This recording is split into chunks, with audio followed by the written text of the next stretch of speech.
Well, you've seen her on The Late Late Show with James Corden and HBO's Crashing, and she's the author of the hilarious book, Wedilicious, an unfiltered guide to being a bride. I said Wedilicious, and it's Wediculous, which is much better. But it is a delicious read.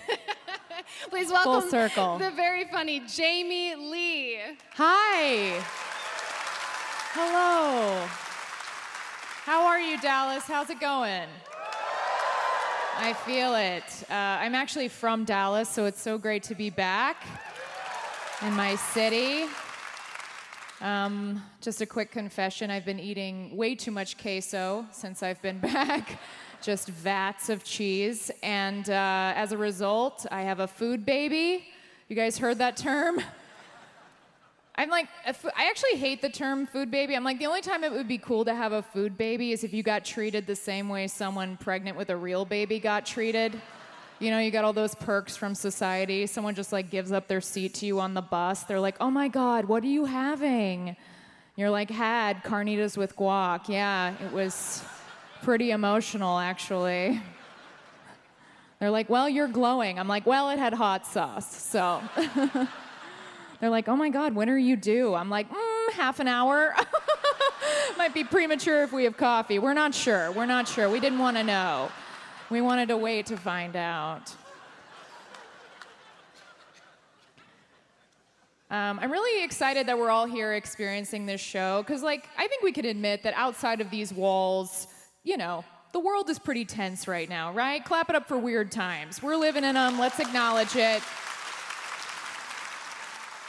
But I think everybody's trying to be a better human being. Like, I do see that progression happening. Like, I've noticed even catcallers are trying to be better, okay?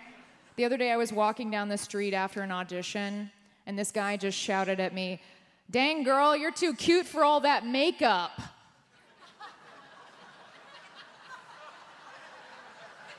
And there was part of me that was like, who are you? Why are you talking to me? Go away. But there was definitely a larger part of me that was like, he's kind of fighting for women and I love him. Hi, Daddy, I see you. I'm like, what's gonna happen if I keep walking by this guy? He's gonna be like, you belong in the kitchen. There's a real shortage of female chefs in the industry. We need more gender diversity in there, so get in there and make me a sandwich. But for you, you know, do it for you, girl. He's like, and take off those high heels. I tap that thing in some sensible flats. I love a woman who can feel her feet. I'm like, oh my God. This guy's a modern hero. I think I'm in love. It's also a weird time to be going to haunted houses. Now, I know that doesn't apply right now, but I went to one back in October, very awkward experience. Right as I was about to exit the haunted house, it was kind of ramping up to peak scariness.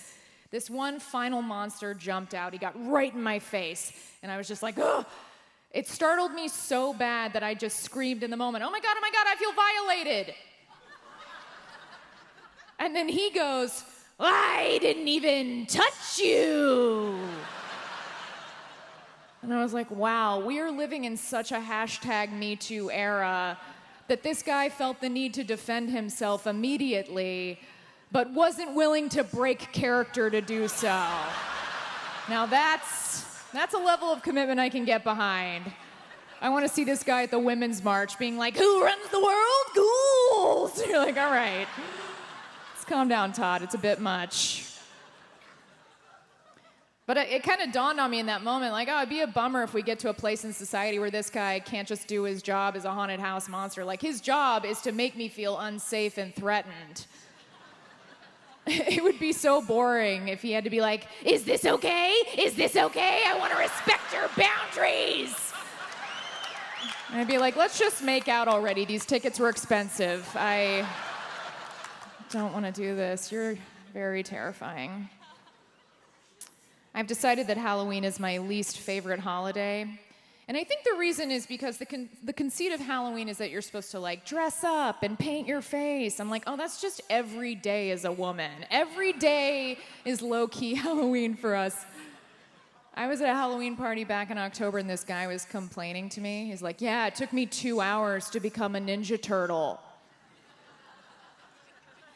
I was like, brother, it takes me 2 hours every day to not look like a Ninja Turtle.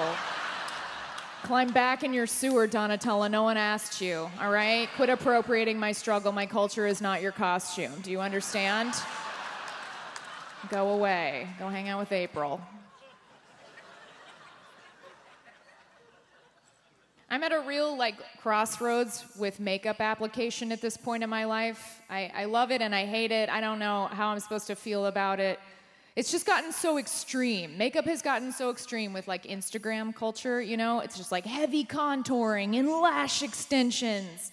My friend got her lashes done recently. She looked like the Pan's Labyrinth monster, just